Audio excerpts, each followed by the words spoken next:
Jel imate vi djecu? Šta čuvate? Znate vi koga čuvati i šta čuvati? Nemojte se zajavati. Dokad čuvaš, druže moj, dokad čuvaš, reci mi molim. On je profesionalac, on ne odgovara. Dokad čuvaš, dok ne popiju sve što hoće. Neće mi izaći iz škole neke sa mježom i da im slome glavu nekom mraku, jel to treba? I tako će jedno po jedno da love i da udare.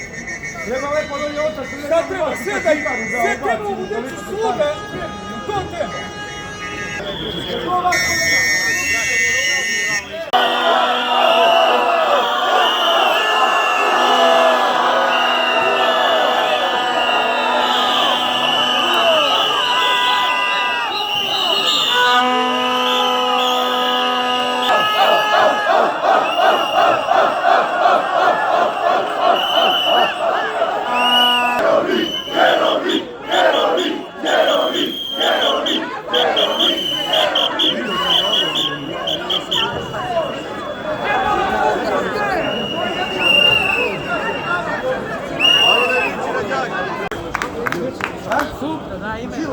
Ne, dobit ćeš imena i prezimena ko su bili ljudi sa snimke koji su pretukli dečka.